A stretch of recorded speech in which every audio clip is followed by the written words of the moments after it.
The bridge of the UNSS Indomitable shook as another explosion rippled through the void outside. Admiral Catherine Chen gripped the armrest of her command chair and watched the tactical display with cold, calculating eyes. 3 years of war had taught her to read death in the movement of dots on a screen. "Their command ship is disabled, Admiral," Commander James Okoye reported from his station. His voice was steady despite the chaos around them. "The Korthax fleet is breaking formation. They're trying to retreat." Chen looked at the main view screen. The wreckage of hundreds of ships floated in a graveyard of metal and fire. Human ships. Alien ships. It didn't matter anymore. They were all just coffins now, drifting in the cold darkness near Neptune's orbit. The Battle of Neptune had been raging for 16 hours. 16 hours of hell. The Korthax Confederation had brought their full might to humanity's doorstep. Determined to finish what they started 3 years ago, when they attacked Earth's outer colonies without warning. They came to exterminate. They came to conquer. But humanity had other plans. "Admiral, we have firing solutions on their remaining capital ships," the weapons officer called out. Young Lieutenant Park looked exhausted, her uniform stained with sweat and blood from a minor injury. "We can finish them. We can end this, right now." Chen stood slowly. Her legs ached. Her whole body ached. She had not slept in 2 days. None of them had. She walked to the forward viewport and stared out at the carnage. The Korthax were reptilian creatures, standing nearly 8 feet tall with scales that ranged from deep green to midnight black. They were warriors by culture, conquerors by nature. When they first made contact with humanity, they saw only weak prey. Soft mammals who talked too much about peace and cooperation. They learned differently. The war had been brutal. Earth lost colonies on Titan, Ganymede, and Europa in the first 6 months. Millions died. Human forces were scattered, unprepared, outgunned. But humans adapted. They learned. They fought with a desperation that shocked the Korthax, who expected quick surrender. Now, 3 years later, humanity's combined fleet had finally pushed the enemy back. They had won. Barely. "How many ships do we have left?" Chen asked quietly. Okoye checked his display. 42 combat-capable vessels, Admiral. Another 19 are heavily damaged but stable. The rest. He didn't need to finish. Chen nodded. They had started the battle with 230 ships. The mathematics of war were simple and cruel. And the Korthax? Approximately 70 ships remain in their fleet. But their command structure is broken. High Commander Varkesh's flagship is drifting without power. They're beaten. Admiral, they know it. The tactical officer spoke up. "Admiral, I'm receiving priority communication from Earth Command. They want to know our status and intentions." Chen walked back to her chair but didn't sit. "Put them through. Command channel." The view screen flickered, and the face of Secretary General Amara Okonkwo appeared. The woman looked as tired as Chen felt. Behind her, Chen could see the Emergency Command Center, deep beneath Geneva. The politicians and military leaders who had guided humanity through its darkest hour. "Admiral Chen," the Secretary General said, "congratulations on your victory. The Council is assembled and waiting for your report." "Thank you, ma'am. The Korthax fleet is crippled. We can pursue and destroy them completely. However, our losses have been severe. If we press the attack, we risk losing more ships and more lives." There was a pause. Chen could see other faces in the background, arguing, debating. This was the moment. The decision that would define humanity's future. "Admiral, the military command recommends total destruction of the enemy fleet," the Secretary General said carefully. "They believe it's the only way to ensure Earth's safety. The Korthax have proven they cannot be trusted. They attacked without provocation. They murdered millions of our people. If we let them regroup, they may return stronger." Fina. Chen had expected this. She had been preparing her response for hours. "I understand the military's position, ma'am. But I respectfully disagree. The Secretary General raised an eyebrow. Explain. If we destroy them now, we become what they thought we were. Not defenders, but executioners.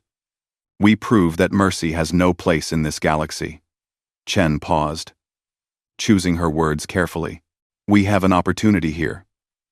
A chance to show the Korthax and any other species watching that humanity is different.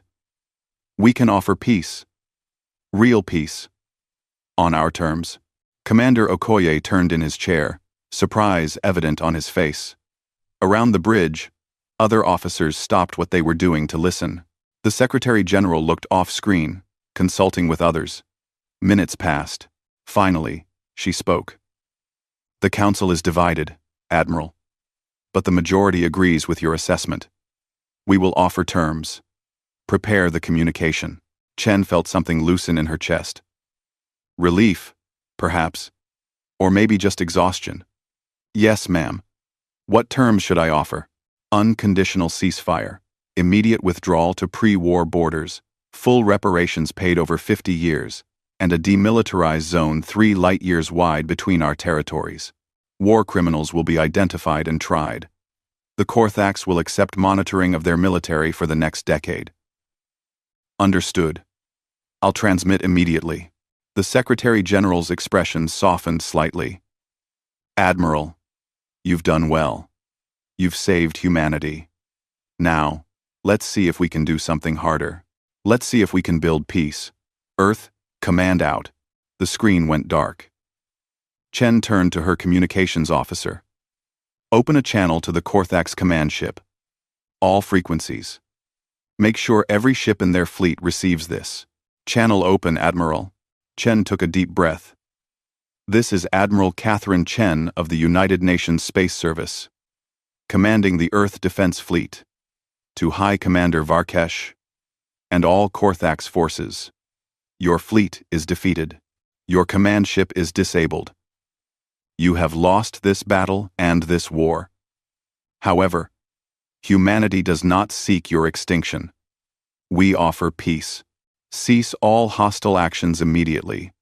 Withdraw to your territory, and we will negotiate terms for a lasting peace. You have 1 hour to respond.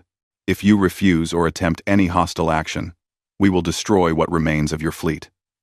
The choice is yours. Chen out. The bridge was silent.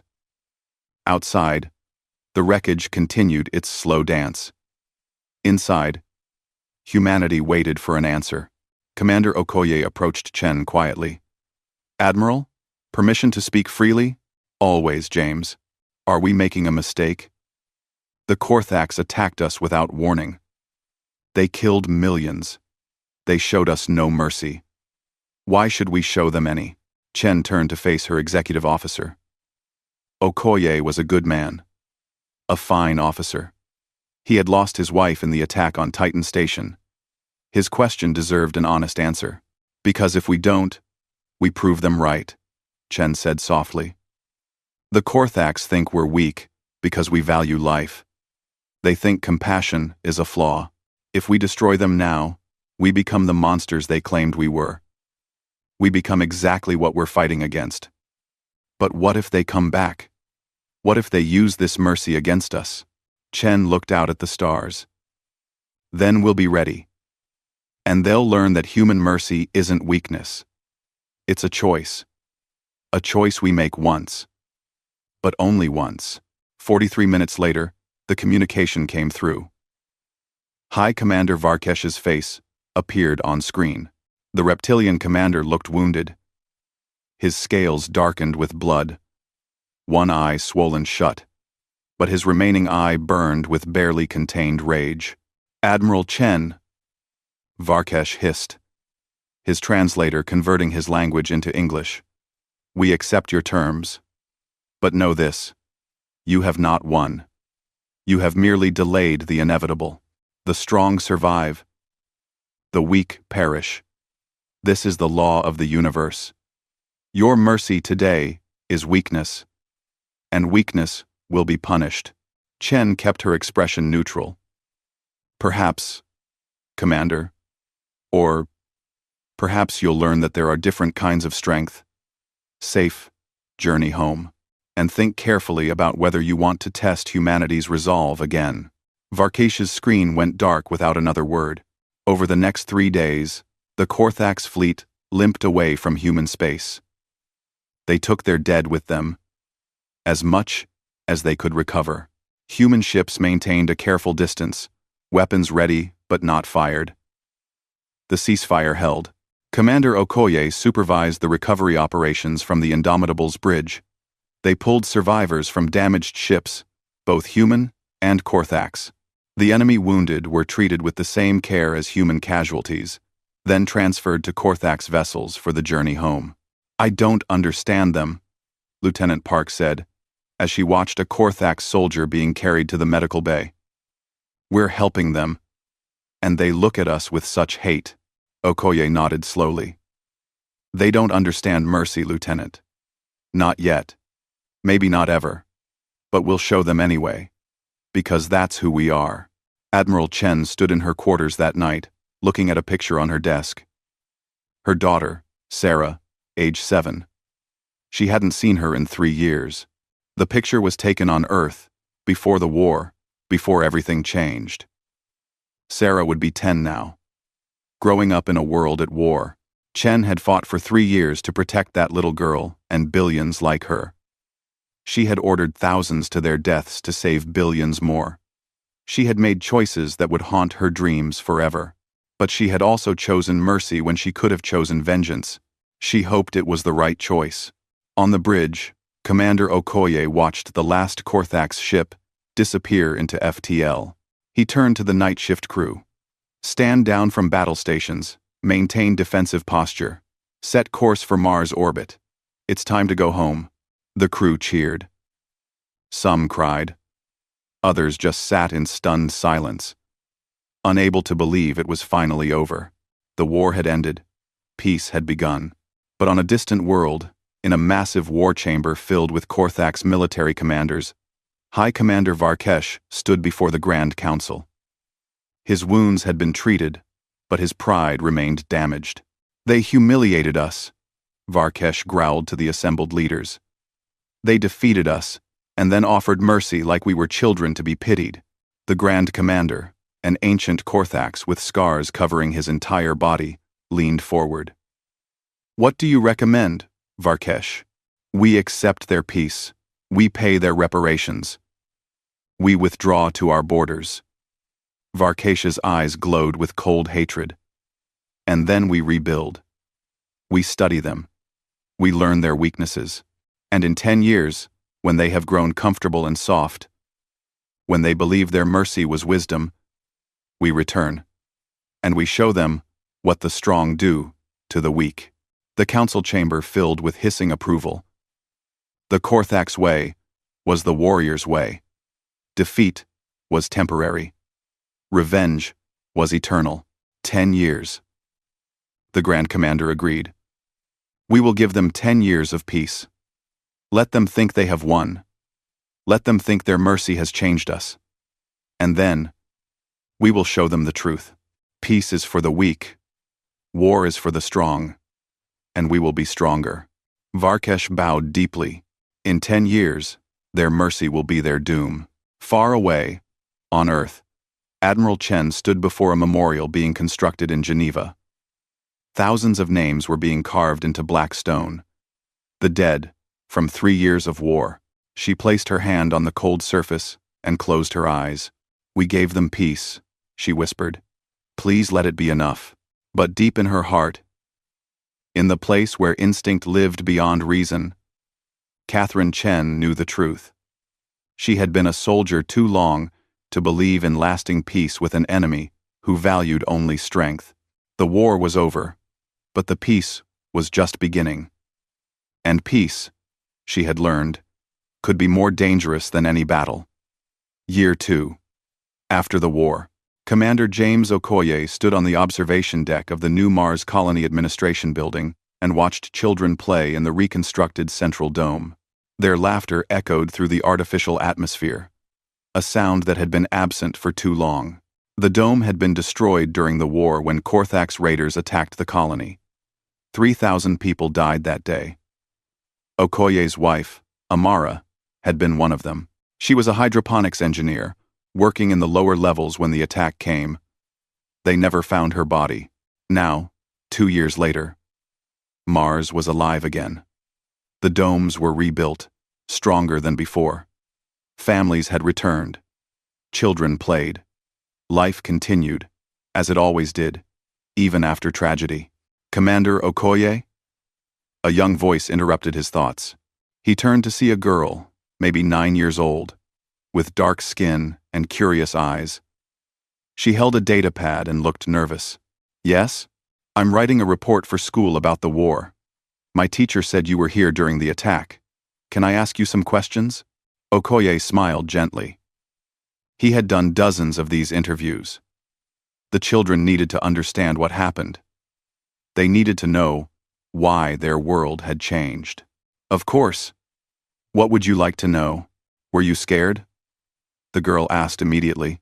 Okoye thought about lying, about giving her the brave soldier answer. But she deserved the truth. "Yes.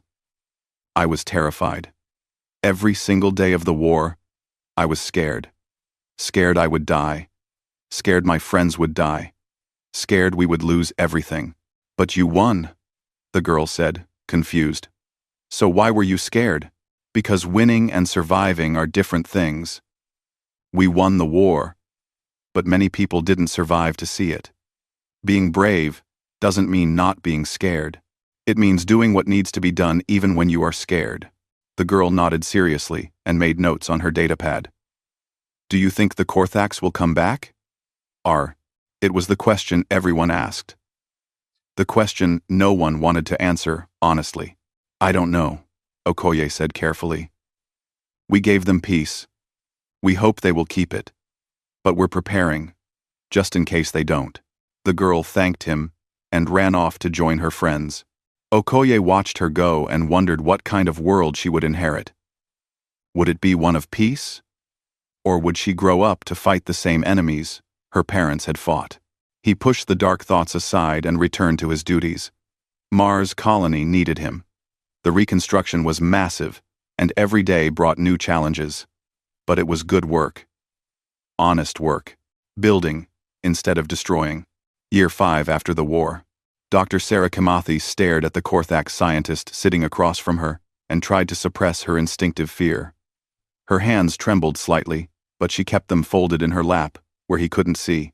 The cultural exchange program had been controversial from the start. Many people on Earth didn't want anything to do with the Korthax. The wounds were too fresh. The anger too deep. But the Unified Earth Council believed that understanding was the path to lasting peace. Sarah had volunteered despite her own history, or perhaps because of it. Her husband and 2 daughters had been on Europa when the Korthax attacked. She never saw them again. For years, she had hated the Korthax with every fiber of her being. She dreamed of revenge. Of seeing their worlds burn the way hers had burned. But hate was exhausting. Revenge solved nothing. So, when the exchange program was announced, Sarah applied. Maybe she couldn't forgive, but she could try to understand. Maybe that would be enough. The Korthax scientist's name was Rethik. He was young by his species' standards. Barely 30 years old. His scales were a lighter green than most Korthax, and he had a curious way of tilting his head when he listened. "Your work on xenobiology is fascinating," Rethik said in careful English. He had been studying human languages for 2 years. "The way you categorize species by chemical composition, rather than physical structure, shows remarkable insight." "Thank you," Sarah replied stiffly. "Your people's work on genetic adaptation is equally impressive." They sat in a neutral station orbiting between human and Korthax space. A place designed for these awkward meetings between former enemies.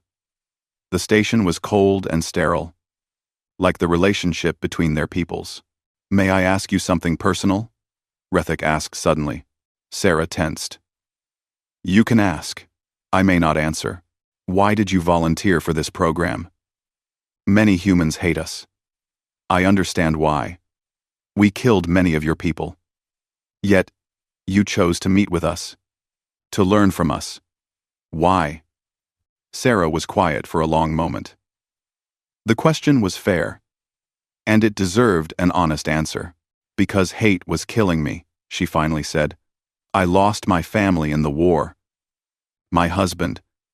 My 2 little girls. They were 5 and 7 years old. Every day, I woke up angry. Every night, I went to sleep, wishing your entire species would disappear. It was destroying me from the inside. Rethek's eyes, large and golden, reflected something that might have been sadness. I am sorry for your loss. Words are insufficient, but they are all I have. I don't want your apology, Sarah said. But her voice wasn't harsh, just tired. I want to understand why. Why did your people attack us? Why did they kill children? Why did they start a war with people they knew nothing about? Rethek looked down at his clawed hands. Because we were taught that strength is everything. That the strong conquer and the weak submit. Your people seemed weak to us. You talked about peace and cooperation. These were foreign concepts. We thought we could take what we wanted. And now?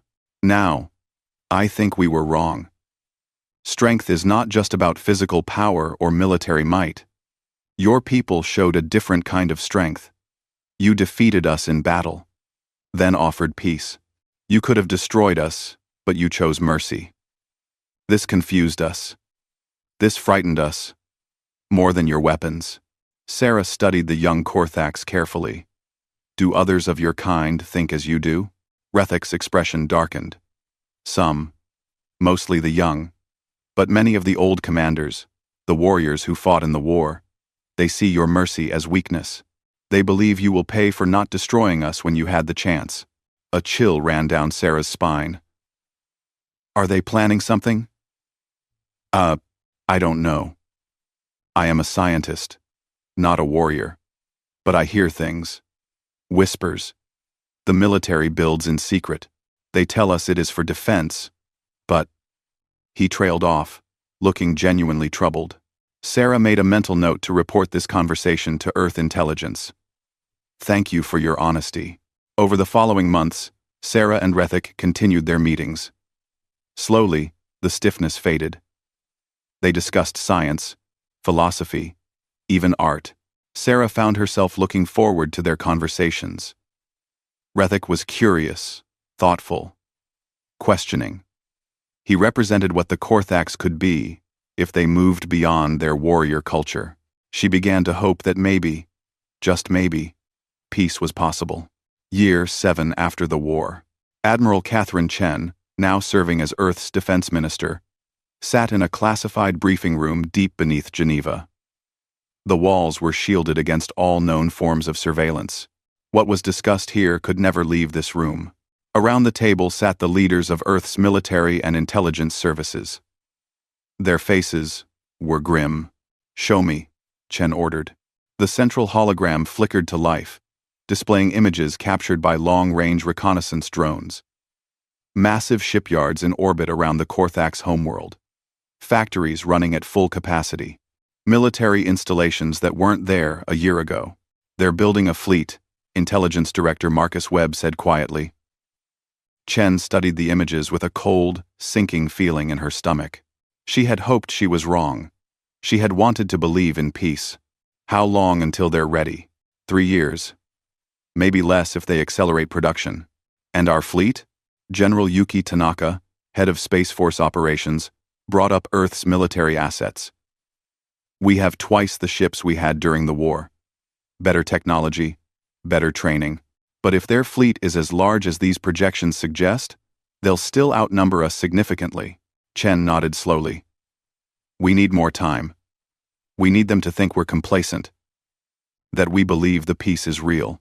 You want to continue the diplomatic theater? Webb asked. Yes. Maintain all exchange programs. Continue trade negotiations. Keep the channels open. But quietly, I want production increased. I want every shipyard running at maximum capacity. I want new weapons systems fast-tracked, and I want contingency plans for every scenario. The Council won't approve unlimited military spending, Tanaka warned. Many believe the peace is working. Then we don't tell the Council everything, Chen said flatly. We operate under existing budgets. We repurpose civilian infrastructure. We use black programs and classified funds. Whatever it takes. Webb leaned back. You're talking about a major covert operation, Minister. If this gets out, there will be political hell to pay. If it gets out and I'm wrong, I'll resign, Chen said simply. But if I'm right, and we're not prepared, millions will die. I'd rather lose my career than lose Earth. The room was silent. Finally, Tanaka spoke. What are you calling this operation? Chen smiled without humor. Prometheus Protocol. Because we're going to give humanity the fire it needs to survive. And if the Korthax want war again, they're going to burn. The officers around the table nodded. Within days, classified orders went out to military installations across human space. Publicly, Earth continued to pursue peace. Privately, it prepared for war. Year 9, after the war. Sarah Kimathi received the message late at night. It was brief, untraceable, and terrifying. Do not try to find me. Do not respond to this message. They know about our friendship. They know I spoke to you about the military buildup. I am being watched. This will be my last communication. Thank you for showing me that there was another way to live. I wish my people could see what I have seen. Be ready. The storm is coming. Rethik. Sarah sat in her apartment, staring at the message until her eyes burned. She had tried to contact Rethik for weeks, but he hadn't responded to any communication requests. Now she knew why. She reported the message to Earth Intelligence immediately.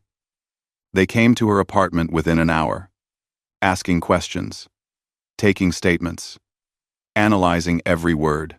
2 weeks later, through back channels and intelligence sources, they learned the truth. Rethik had been arrested by Korthax military intelligence. He was tried in a closed military tribunal for sympathizing with the enemy and providing intelligence to hostile forces. He was executed 3 days after his trial. Sarah didn't cry at first. The grief was too large, too overwhelming. She simply sat in her apartment, staring at nothing, feeling the last shred of hope die inside her. Rethik had been evidence that the Korthax could change. That peace was possible. That understanding could bridge the gap between species.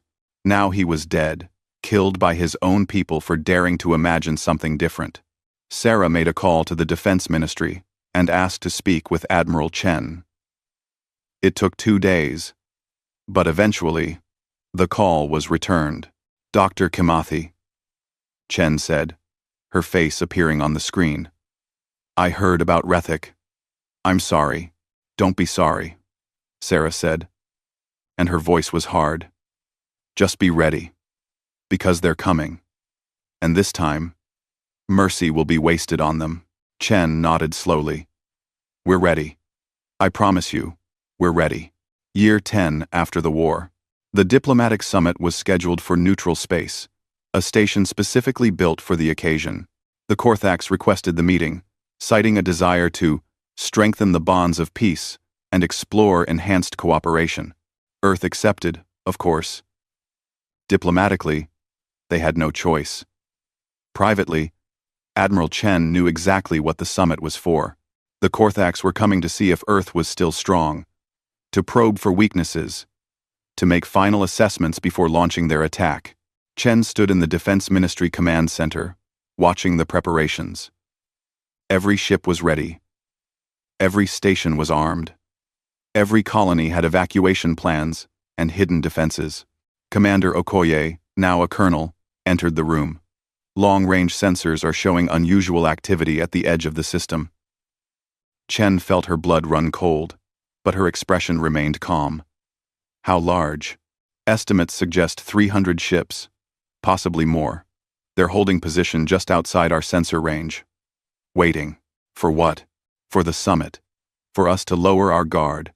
For the perfect moment to strike. Chen walked to the central display and looked at the tactical situation. Earth stood on the edge of war again. But this time, they weren't surprised. This time, they weren't unprepared. She opened a secure channel to all military commands. This is Defense Minister Chen. Authorization code Prometheus Alpha 1. All units are to move to condition. 1 alert status immediately. This is not a drill. Execute Prometheus protocol. All civilians are to be moved to secure locations. All defensive systems are to be activated. Prepare for imminent, hostile action. Across human space, klaxons sounded. Ships that had been disguised as civilian vessels shed their covers and revealed weapons systems. Space stations deployed hidden armor and guns. Mines that had been laid over years activated in defensive patterns. Okoye stood beside Chen. They think they're about to catch us sleeping. Chen smiled, and it was not a kind smile. They're about to learn that humans don't sleep. We wait. And we're very, very patient. On the main screen, the Korthax diplomatic ship approached the neutral station, broadcasting messages of peace and friendship. Behind it, hidden in the darkness of space, 300 warships waited for the signal to attack. Chen activated the communication system. This is Earth Defense Command to all stations and all ships. The enemy is at our door. They came before with arrogance. They come now with deception. But we gave them 10 years. 10 years to choose peace. They chose war instead. So be it. Show them what humanity becomes when mercy is rejected. Show them what we built while they plotted.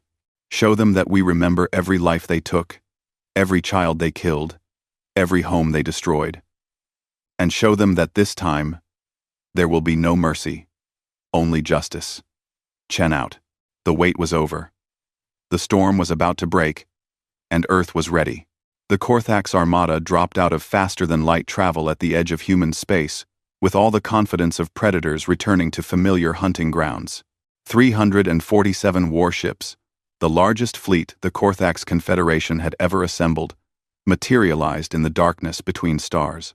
On the bridge of the flagship Eternal Conquest, High Commander Varkesh stood tall and proud. His scales had darkened with age, and new scars crossed his face from the battles he had fought in the 10 years since Neptune. But his eyes still burned with the same hatred, the same hunger for revenge. Status report, Varkesh commanded. His tactical officer checked the displays. All ships accounted for, Commander. Weapons systems at full power. No defensive response detected from human space. The diplomatic ship is still broadcasting from the neutral station. They suspect nothing. Varkesh's mouth curved in what might have been a smile among his species. Of course they suspect nothing. They are weak. They believe in peace and mercy, and other such foolish concepts. They gave us 10 years to think about our defeat. Instead, we used it to prepare for their destruction. He activated the fleet-wide communication system. Warriors of the Korthax Confederation, hear me. 10 years ago, we suffered humiliation at the hands of these soft mammals. They defeated us in battle and then made the mistake of showing us mercy. They thought we would learn peace. Instead, we learned their weaknesses. Today, we return that mercy with death. Today, we show them the true law of the universe. The strong survive. The weak perish. For the glory of Korthax. NP. Forthax. Throughout the fleet, warriors roared their approval. They had waited 10 years for this moment. 10 years of shame and anger. Now, they would wash it away. With human blood. Set course for their outer colonies, Varkesh ordered. We will start with Titan Station. It is lightly defended. Primarily a civilian mining operation. We will crush it quickly and use the momentum to push inward to Earth itself. By the time they organize a defense, we will be at their homeworld. The Armada moved forward, a wall of death sliding through the black. They reached Titan Station 6 hours later. The station orbited Saturn's largest moon, a massive structure of metal and glass that processed ice from Titan's surface into water and oxygen for the colonies. According to Korthak's intelligence, it had minimal military presence. A few patrol boats, perhaps a small garrison. Nothing that could stand against the might of the fleet. "Open a channel to the station," Varkesh ordered. "Let them hear our words before they die." The communication link opened. Varkesh's face appeared on every screen throughout Titan Station. "Humans of Titan Station. This is High Commander Varkesh of the Korthak's Confederation. You showed us mercy 10 years ago. You thought it would teach us peace. Instead, it taught us that you are weak, that your compassion is a flaw to be exploited. We return to your space now, and we bring only death and destruction. This is how the strong respond to weakness. Surrender immediately, and your deaths will be quick. Resist, and you will beg for the mercy you once showed us." The response came from an older man with gray hair and tired eyes. Station Commander David Chen, Admiral Chen's younger brother, looked at the Korthak's commander with no fear in his expression. "Commander Varkesh, this is Station Commander Chen. We received your message. We have a response for you." Varkesh waited, expecting pleas for mercy or desperate offers of surrender. Commander Chen smiled coldly. "My sister sends her regards. She said to tell you that humans gave you peace once. But only once. You made your choice. Now, live with the consequences." Titan Station out. The communication cut off. Varkesh felt a moment of confusion before his tactical officer shouted in alarm. "Commander, the station is powering up weapons. Massive energy signatures across the entire structure. Impossible," Varkesh snarled. "It's a mining station. It has no weapons." But even as he spoke, panels across Titan Station's surface slid open.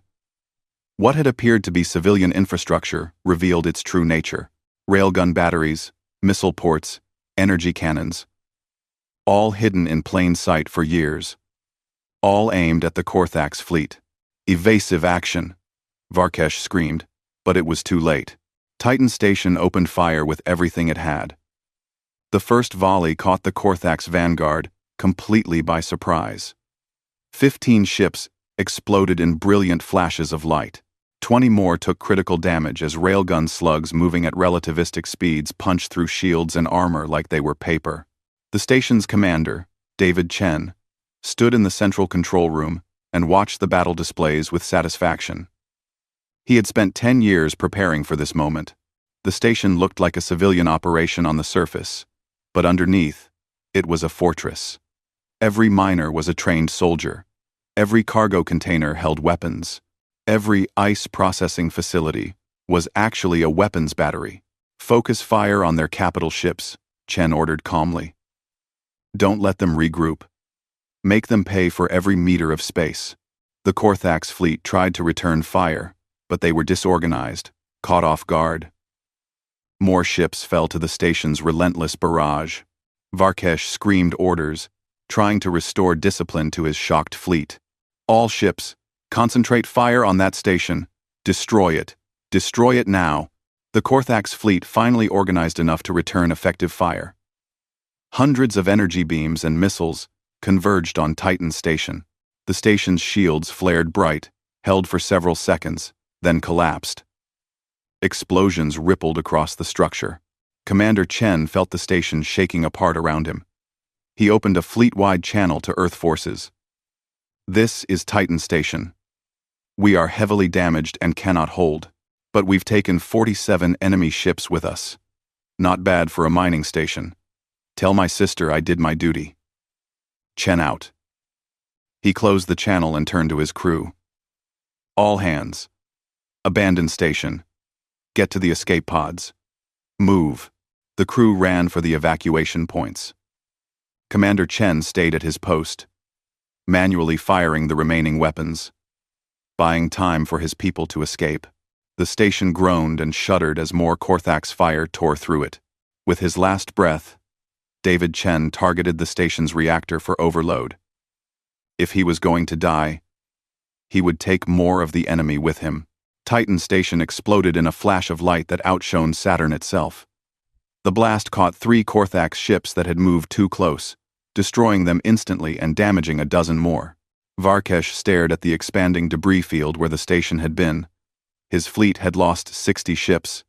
60 ships to a mining station. This was not supposed to happen. Status of the fleet?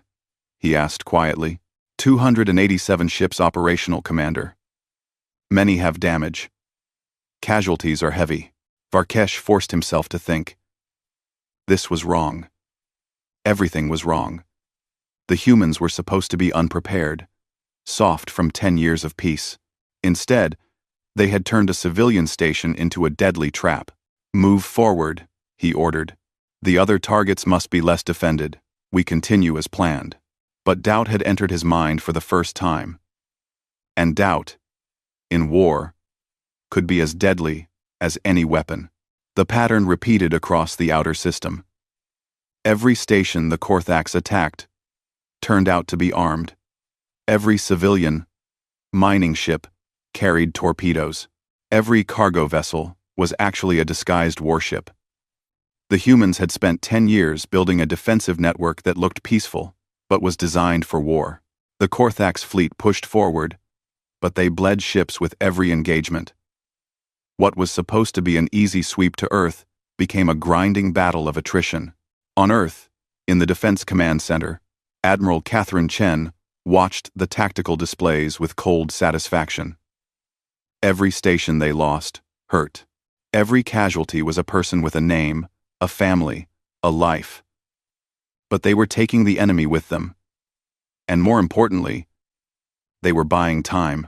Prometheus Protocol is fully active, Colonel Okoye reported. All hidden fleets are deploying. The shipyards have released the reserve forces. We have 412 ships moving to intercept the enemy. Chen nodded. Where will we meet them? Current projections suggest the Jupiter orbital space. They'll reach there in 18 hours. Our fleet can be in position in 16. Good. Send the order. All ships are to converge on Jupiter. We end this there. Around her, the command center buzzed with activity. Officers coordinated fleet movements, communicated with civilian authorities, managed the logistics of war. This was what they had prepared for. This was why she had spent 10 years building weapons while pretending to pursue peace. On screen, a communication request came through from the Korthax flagship. Varkesh's face appeared, and Chen allowed herself a small smile of recognition. He looked older, angrier, but it was the same reptilian commander who had surrendered 10 years ago. Admiral Chen, Varkesh hissed, you deceived us. You claimed to want peace while you prepared for war. No, Commander, Chen replied calmly. We gave you peace. We offered it genuinely. You're the one who chose war. We simply prepared for the choice you would make. Because unlike you, we learn from our mistakes. You have lost many stations, many lives. Surrender now, and we will show mercy. Chen laughed, and it was a harsh, bitter sound. You don't understand mercy, Commander. You think it means weakness. But mercy is a choice, and we made it once. When you returned with an armada, you showed us that mercy was wasted on your kind. So we won't make that mistake again. Then you will die, Varkesh promised. Maybe, Chen acknowledged. But you'll die first. And if we do fall, we'll make sure the whole galaxy knows what happened. Every species will learn that the Korthax cannot be trusted, that they abuse mercy and honor only strength. You'll become pariahs. Even if you destroy Earth, you'll lose everything that matters. Varkesh's expression shifted slightly. That threat clearly bothered him, in a way military threats did not. We will see, he said finally, and cut the communication. Chen turned to her staff. Time to Jupiter? 15 hours. Then we have 15 hours to prepare. I want every ship armed with our best weapons. I want every captain to understand that this is not just a battle for Earth. This is a message to the entire galaxy. The Korthax came to our home with overwhelming force, expecting easy victory. We're going to show them and everyone watching that humanity doesn't break. We bend, we adapt, but we don't break. She paused, looking at each person in the room. My brother died at Titan Station today. He knew he wouldn't survive, but he did his duty anyway. Thousands more have died buying us time. Now it's our turn. Now we honor their sacrifice by winning this fight. All ships, full speed to Jupiter. It's time to remind the Korthax why they lost the last war, and why they'll lose this one. The order went out across human space. 412 warships changed course and accelerated toward Jupiter. They were sleek and deadly, equipped with technologies that didn't exist 10 years ago. AI-assisted targeting systems. Railguns with twice the range of the previous generation. Energy shields that could absorb tremendous punishment. Drone swarms that fought with mechanical precision. These were not the desperate, cobbled-together fleet that fought at Neptune. These were ships designed by an entire species that had spent 10 years preparing for exactly this moment. Colonel Okoye stood beside Admiral Chen and looked at the tactical display showing both fleets converging on Jupiter. "Are we ready?" he asked quietly. Chen thought of her brother, dying in the explosion of Titan Station. She thought of all the people who had died in the First War. She thought of the peace they had tried to build, the mercy they had shown, and how it had been thrown back in their faces. "Yes," she said simply. "We're ready. And this time, there will be no mercy. Only justice." The two fleets raced toward Jupiter, toward a battle that would decide the fate of both species. In the darkness between worlds, war was coming, and humanity was done offering peace. The Battle of Jupiter began in silence, as all space battles do. No sound carried through the vacuum, only light and death moving through the darkness. Admiral Catherine Chen stood on the bridge of the UNSS Prometheus, humanity's new flagship. The ship was massive, twice the size of the old Indomitable, bristling with weapons that represented 10 years of focused development. Around her, the second defended, the human fleet spread out in a formation that had been practiced thousands of times in simulation. Enemy fleet approaching optimal firing range, the tactical officer reported. 287 ships. They're maintaining standard Korthax battle formation. Chen smiled slightly. Standard formation. The Korthax were following the same tactical doctrine they had used 10 years ago. They hadn't adapted, hadn't evolved. They simply built more ships and expected that to be enough. They were about to learn otherwise. "All ships. This is Admiral Chen. Hold formation.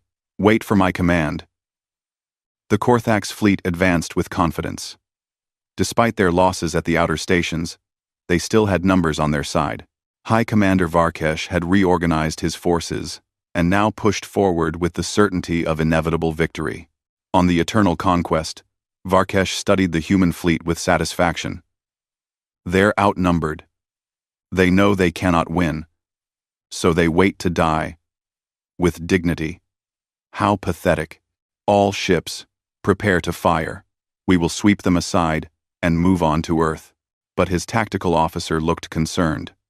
"Commander, their formation is unusual. They're not clustering their capital ships. They're spread thin with smaller vessels between them." "Cowardice," Varkesh dismissed. "They're trying to maximize shield coverage. It won't help them.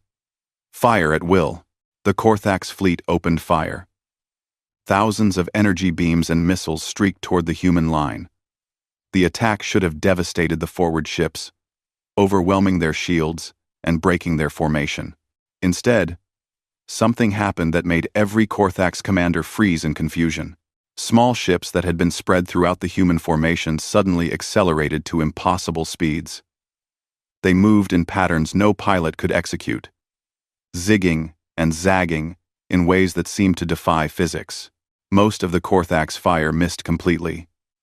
The few shots that connected hit shields that absorbed the damage and held. "What are those ships?" Varkesh demanded. His officer checked the data. They appear to be drone fighters, Commander. Automated. No life signs.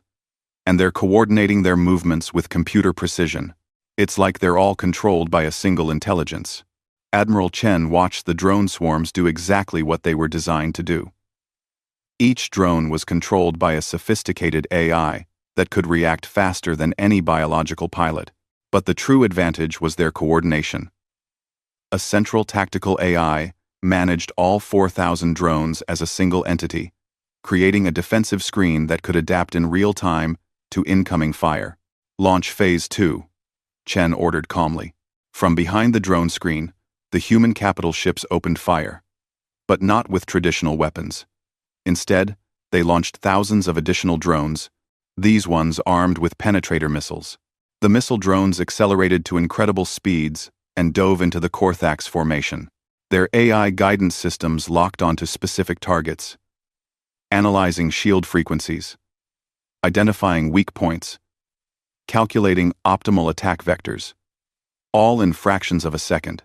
The first wave of missiles hit the Korthax vanguard. Shields flickered and failed under the concentrated assault. Hulls cracked, ships exploded. In the first 30 seconds of combat, the Korthax lost 20 ships. Varkesh stared at his tactical display in disbelief. How?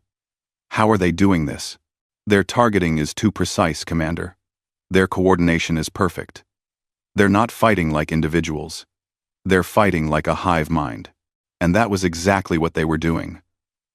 Every human ship, every drone, every weapon system was linked through a quantum communication network that allowed instantaneous coordination.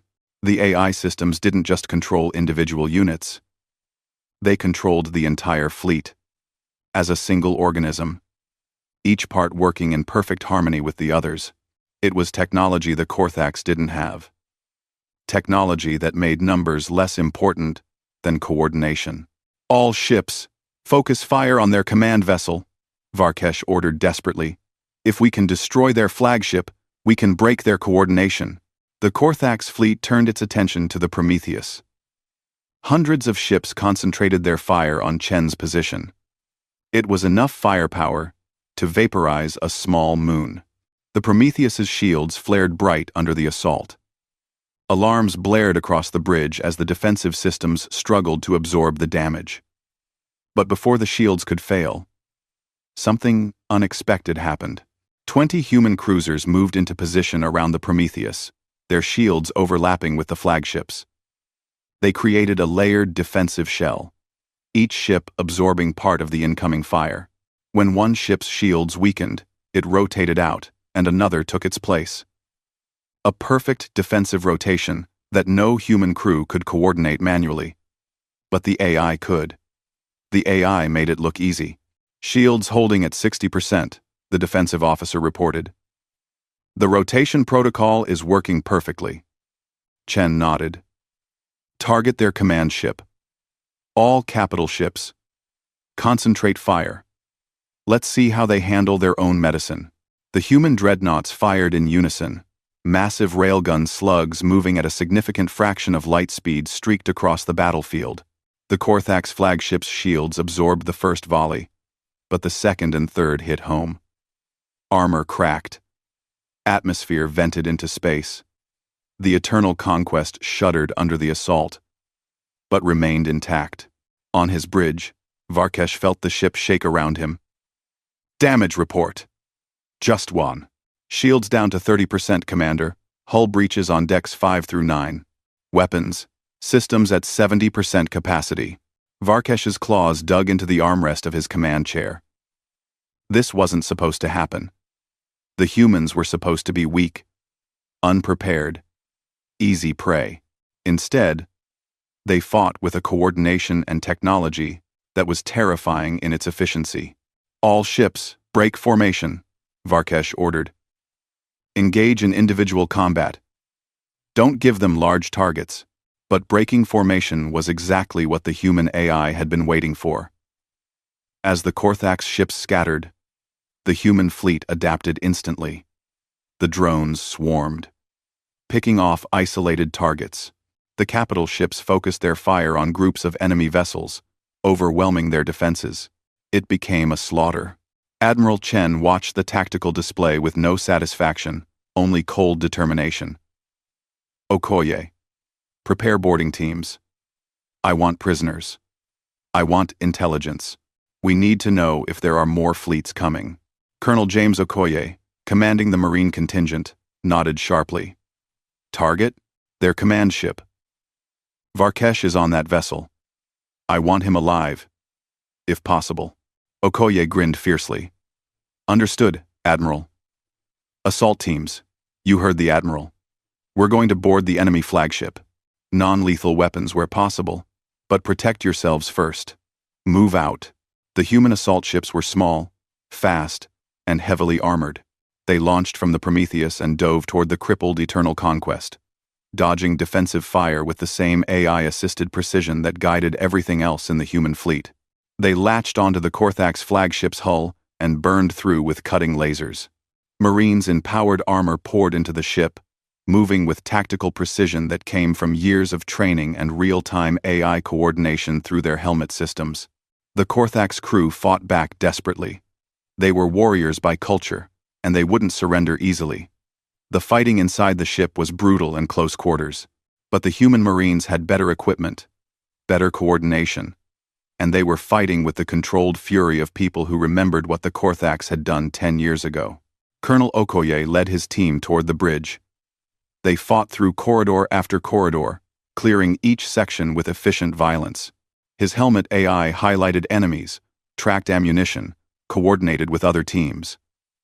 It was like fighting with a perfect tactical awareness that would have been impossible before. They reached the bridge to find it heavily defended. Varkesh had pulled his personal guard back to make a last stand. 20 of the Korthax's best warriors, armed with energy weapons and close combat claws that could tear through metal. Suppression fire, Okoye ordered. His team laid down a barrage that forced the Korthax defenders into cover. Then Okoye did something that surprised everyone. He stopped firing and activated his external speakers. Hi, Commander Varkesh. I am Colonel James Okoye of Earth Defense Forces. Your ship is crippled. Your fleet is broken. You have lost this battle, just as you lost the battle 10 years ago. But I'm offering you the same choice my admiral offered you then. Surrender now, and you'll be treated as prisoners of war. We don't want to kill you if we don't have to.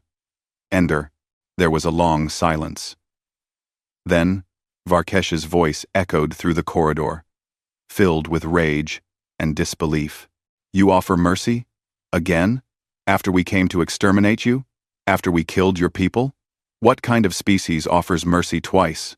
Okoye thought about his wife, dead on Mars.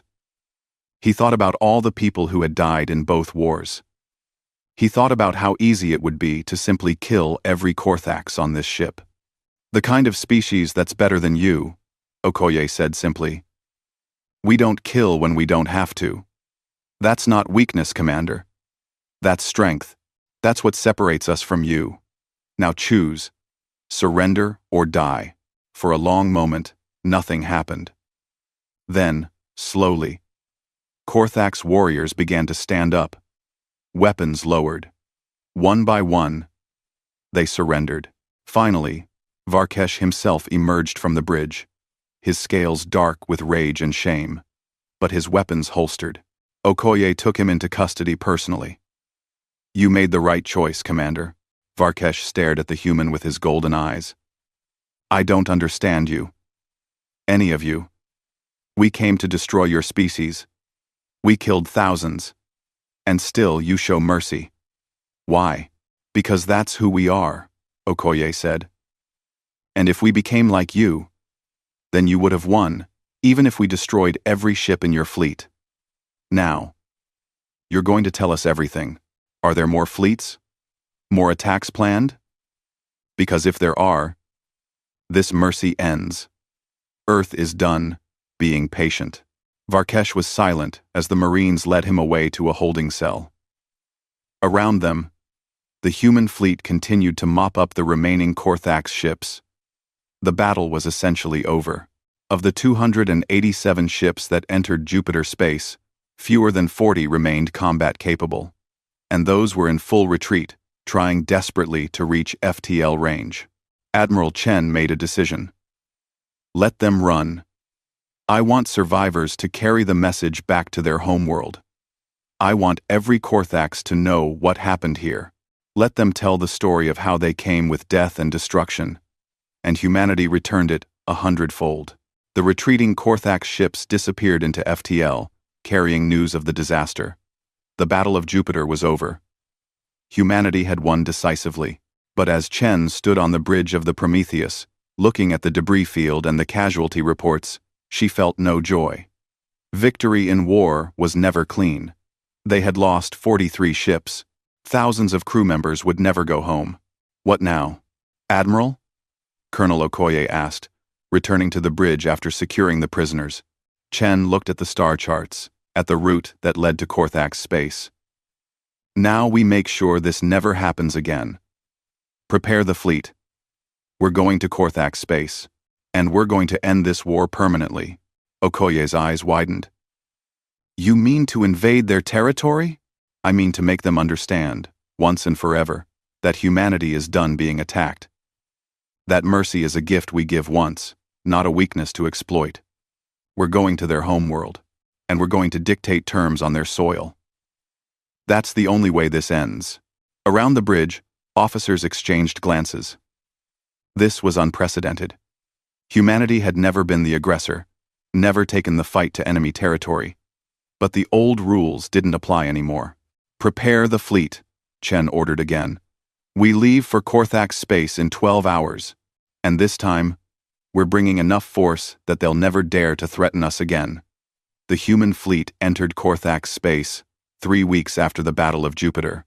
200 ships, moving in perfect formation, broadcasting their presence on all frequencies.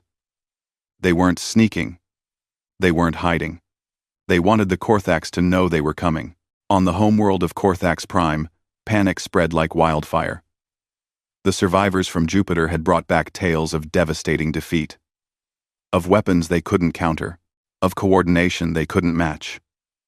Of humans who fought with a cold, calculated fury that was somehow more terrifying than rage. The Grand Council convened in emergency session. The massive chamber was filled with the military and political leaders of the entire Korthax Confederation. They had ruled over dozens of worlds for centuries, conquering every species they encountered. But now, for the first time in their history, an enemy fleet was approaching their homeworld. The Grand Commander, ancient and scarred, stood before the assembly. His scales were nearly black with age, and his voice carried the weight of authority. The humans are coming, he said simply. High Commander Varkesh's fleet has been destroyed. Only 37 ships escaped. The humans now approach our space with overwhelming force. We must decide how to respond. A younger commander stood up, his scales bright red with anger. We fight. We gather every ship from every world. We cannot allow these soft mammals to dictate terms to us. But another voice spoke up, this one belonging to an intelligence officer. We have analyzed the battle data from Jupiter. The humans have technology we don't understand. Artificial intelligence that coordinates their entire fleet. Weapons with twice the range of ours. Defenses that can adapt in real time. And most importantly, they learned from the first war. They studied us. They prepared for every tactic we might use. If we fight them now, we will lose. Then what do you suggest? The red-scaled commander demanded. That we surrender? That we bow to these creatures? I suggest we survive, the intelligence officer said quietly. We attacked them twice. Twice they defeated us. If we attack again, they may not show mercy a third time. They may decide that the only way to be safe is to exterminate us completely. The Grand Commander raised a clawed hand for silence. Bring in the prisoner. Guards escorted High Commander Varkesh into the chamber. The former fleet commander looked broken, his scales dull, his eyes downcast. He had been returned to Korthax space by the humans as a gesture, or perhaps as a warning. Tell the council what you told me, the Grand Commander ordered. Varkesh spoke quietly. his voice lacking its usual arrogance. They could have killed me. All of us. They boarded my flagship and had us at their mercy. But they chose to take prisoners instead. They treated our wounded. They even gave us enough supplies to make the journey home. And Admiral Chen sent a message with me. What message? The Grand Commander asked. Varkesh looked up, and his eyes held something the Korthax rarely felt. Fear. She said that humanity has shown mercy twice. Once after the first war, and once after the second. But there will not be a third time. She said that if we ever threaten Earth again, if we ever attack human colonies, if we ever show aggression toward any human ship, they will not show mercy. They will show extinction. And she said to tell you that every species in the galaxy will be watching what happens next, that how you respond will determine whether the Korthax survive as a species or disappear into history. The chamber fell silent. The weight of those words settled over the assembled leaders like a physical thing. The Grand Commander spoke again. The humans are 3 days from orbital range of our homeworld. What are their demands? Varkesh handed over a data chip. It's all here. Their terms are not negotiable. 7, Sig, Sig, Sig, Asway, Dadago. The Grand Commander read through the terms, his expression growing darker with each line. But there was something else in his eyes too. Not just anger, understanding, perhaps even respect. These terms are harsh, he said finally. But they are not extinction. They offer us a path forward, a humiliating path, but a path nonetheless. The red-scaled commander stood again. We cannot accept this. It is better to die with honor than live in shame. The Grand Commander's eyes flashed. You speak of honor? We attacked a peaceful species twice without provocation. We killed their civilians. We broke a treaty we agreed to. Where is the honor in that? The humans showed us mercy when they could have destroyed us. They showed us mercy again when they could have executed all the prisoners from Jupiter. And still, some of you speak of fighting them. This is not honor. This is stupidity. He stood to his full height, his voice carrying throughout the chamber. I have seen 200 cycles of war. I have conquered 17 species, and I tell you now, the humans are unlike any species we have ever encountered. They are not weak because they show mercy. They are strong enough to choose mercy, but they are also strong enough to destroy us if we force their hand. The question is not whether we can fight them. The question is whether we want to survive. The debate raged for hours. But in the end, the decision was inevitable. The Korthax had no choice. They would accept Earth's terms. When the human fleet arrived at Korthax Prime, they found no defensive formations waiting for them. Instead, they received a transmission requesting a meeting. Admiral Chen agreed. The meeting took place on a neutral transport between the human fleet and Korthax Prime.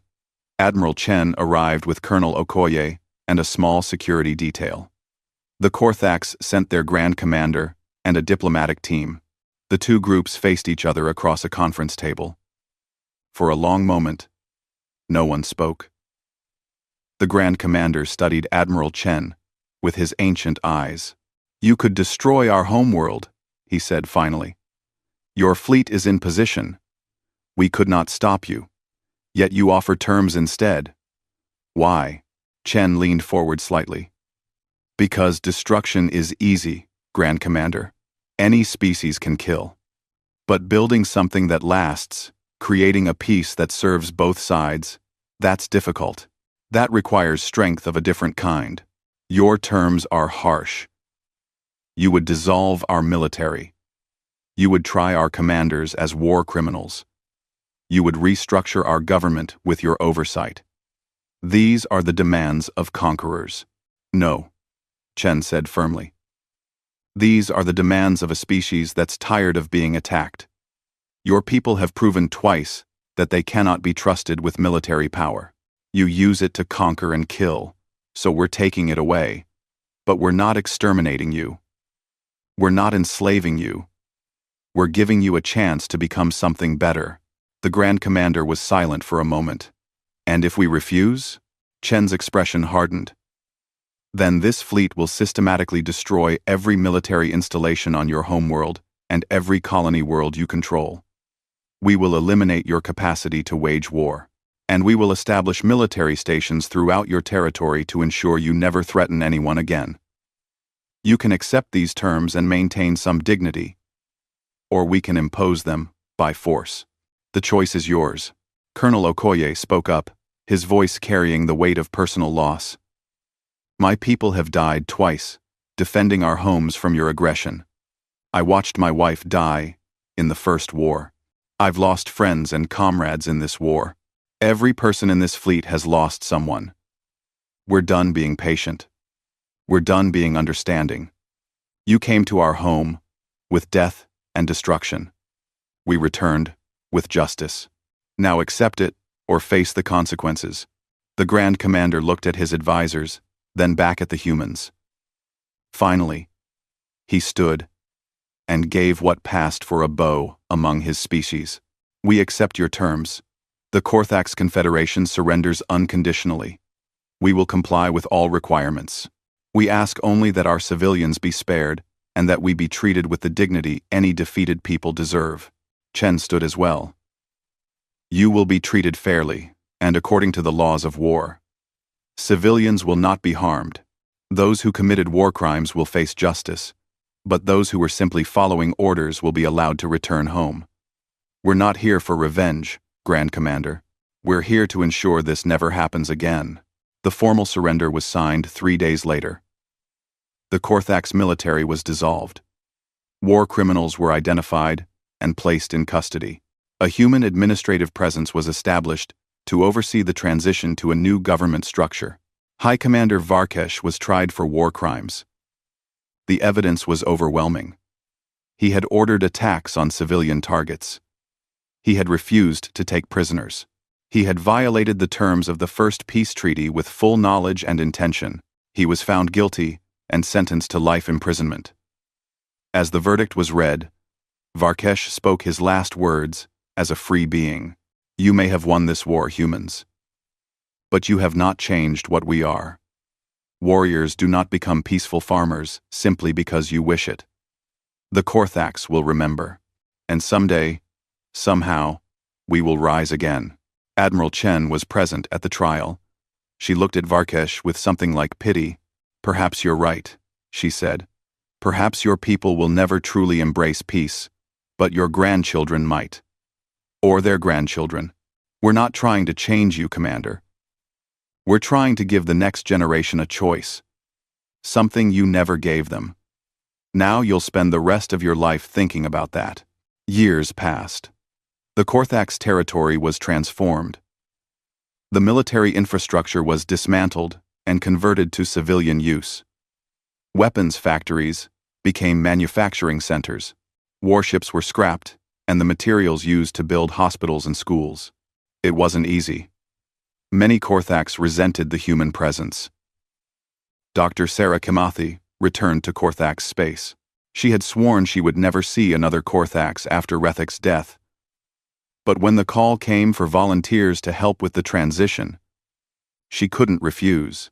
She established an educational exchange program and named it the Rethek Institute, in honor of the young scientist who had died for daring to imagine peace. The first students were angry, resentful Korthax youth who saw the program as indoctrination. But Sarah didn't try to make them love humanity. She simply taught them that there were alternatives to violence. That strength could come from knowledge, from cooperation, from building instead of destroying. One day, 5 years after the war ended, a young Korthax female approached her after class. "Dr. Kimathi, I wanted to ask you something." "Of course. Why did you come here? After what we did to your people? After what we did to your family?" Sarah was quiet for a moment. She thought about her husband and daughters, gone for 15 years now. The pain never truly went away. but it had changed into something she could carry. "I came here because someone has to break the cycle," Sarah said. "Your people killed mine. My people killed yours. That could go on forever. Each generation seeking revenge for the last. Or we can decide that it ends here. That we choose something different. I can't bring back my family. But maybe I can help make sure other families don't have to go through what I went through." The young Korthax looked at her with something like wonder. "You, humans, are strange. But maybe that's not a bad thing." Sarah smiled. "No, maybe it's not." Colonel James Okoye retired from the military and returned to Mars. The colony had grown in the years since the war. The domes were larger. The population had tripled. Children played in parks that had been battlefields. He stood at a memorial one day, looking at the names carved in stone. His wife's name was there, along with thousands of others. So many dead, but also so many living. The children he watched playing would grow up in a galaxy where humanity had proven itself. Not as conquerors, but as something rarer. As people who could win wars, but chose peace when possible. A teenager approached him, maybe 16 years old. "Sir, are you Colonel Okoye?" "I am, or I was. Just call me James now. I'm writing a report for school about the wars. Can I ask you something?" Okoye smiled. "Was it worth it? All the fighting, all the death. Did it change anything?" Okoye looked at the memorial, then at the thriving colony around them.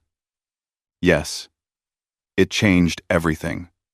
We proved that humans don't have to be victims, that we can defend ourselves when necessary, but we also proved that we don't have to become monsters to survive. We can be strong and merciful. We can win and still offer peace. That's the legacy of those wars. That's what all these people died to protect." The teenager nodded thoughtfully and walked away. Okoye watched him go and thought about the future. The galaxy had learned something important. Humanity was not to be trifled with. But more importantly, humanity offered something different. A path that wasn't just about survival or conquest. A path that balanced strength with compassion. Admiral Catherine Chen stood before the memorial wall in Geneva 10 years after the Second War ended. 20 years since the first shot was fired. She was older now, her hair gray, her face lined with the weight of command. She had retired from active duty, but remained as an advisor to the Earth Defense Council. The wall bore tens of thousands of names. Her brother, David, was there. So many others. Friends, comrades, strangers she never met, but who died under her command. She touched the engraving at the base of the memorial. New words had been added after the Second War. "We gave you peace. You returned with death. We returned with justice." It was the truth. Simple and stark. A young officer approached her, recently graduated from the academy. "Admiral Chen, I wanted to thank you. My grandparents survived the First War because of decisions you made. I exist because you chose mercy when you could have chosen vengeance." Chen smiled softly. "Thank you. But mercy isn't weakness. Never forget that. We showed mercy because we were strong enough to choose it. And when that mercy was rejected, we were strong enough to enforce peace. Both are necessary."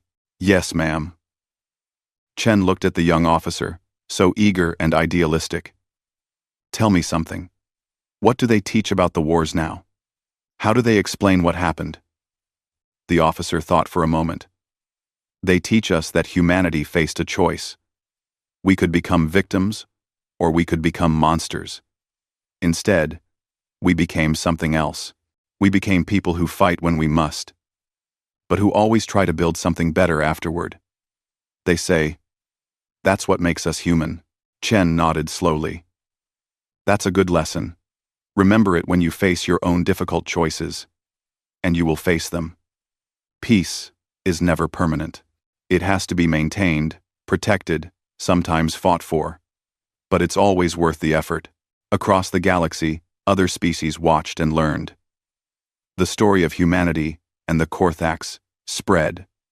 It became a cautionary tale for aggressive species and a source of hope for peaceful ones. A phrase entered common usage in galactic trade languages. When someone spoke of conflict resolution, of showing mercy, of choosing peace over vengeance, they would say, "Remember the humans," because humanity had done something rare in galactic history. They had won decisively, twice, against an implacable enemy. They could have exterminated the Korthax. They could have enslaved them. Instead, they offered a path to coexistence. Harsh, yes. Demanding, certainly. But a path, nonetheless. And the Korthax, grudgingly at first but more willingly as time passed, took that path. The warrior culture didn't disappear overnight, but it changed. Young Korthax grew up learning that there were different kinds of strength. That building could be as challenging as destroying. That cooperation could achieve things conquest never could. 30 years after the Second War, a Korthax trade delegation visited Earth. They came to negotiate economic partnerships, to establish cultural exchanges, to discuss scientific collaboration. The delegation leader was a middle-aged Korthax named Vethrak, son of Rethik, the scientist who had died trying to prevent the Second War. He stood before the memorial wall in Geneva with Dr. Sarah Kamathi, now elderly but still running the Rethik Institute. "My father believed this was possible," Vethrak said quietly, looking at the names. "He died for that belief. For years, I hated him for it. I thought he was a traitor, but now I understand. He saw what we could become if we chose differently." Sarah placed a hand on his shoulder. "Your father was brave. Braver than most soldiers. It takes more courage to stand against your own culture than to follow it. I teach my children about him now," Vethrak said. "And about humans. I tell them that humans are the only species I know who are equally dangerous, when they show mercy and when they seek vengeance. The trick is never making them choose the latter." Sarah smiled. "That's the truest thing anyone's ever said about us." They stood together in silence, human and Korthax, before a memorial to the dead of 2 wars. The wars were over. The peace was holding. And slowly, painfully, 2 species were learning to coexist. It wasn't perfect. There were still tensions, still resentments, still those on both sides who couldn't forgive or forget, but it was peace. Built not on trust, which came slowly, but on mutual respect. The Korthax respected human strength. Humans respected Korthax determination to rebuild, and in that respect, in that hard-won understanding, something new was growing. Not friendship, perhaps. Not yet. But the possibility of friendship. The foundation of something better. Admiral Chen died peacefully in her sleep at age 87, 35 years after the end of the Second War. Her funeral was attended by dignitaries from across human space, and, in a moment that would have seemed impossible decades earlier, a delegation of Korthax officials attended as well. They stood respectfully as her coffin was carried past. One of them, a senior diplomat, spoke quietly to the human official beside him. She was a great warrior. And a greater peacemaker. Your species was fortunate to have her, the human official nodded. She would have appreciated you saying that. She always believed the Korthax could change. She died believing she was right. Forthaxes, commententus. She was right, the Korthax said simply. We did change, because she gave us no other choice, and in the end, because she gave us a path to something better than endless war.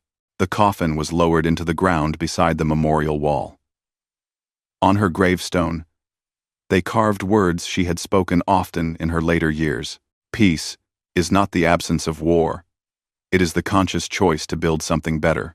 And across the galaxy, on dozens of worlds, human and Korthax and others looked at those words and understood their truth. Humanity had been given a choice: mercy or vengeance, justice or extinction, peace or eternal war. They chose mercy when they could. They chose justice when they must. And they built a peace that lasted, because that's what humanity does. They fight when necessary. They show mercy when possible. And they never, ever give up on the possibility of something better. The wars were over. The peace had begun. And the galaxy was changed forever.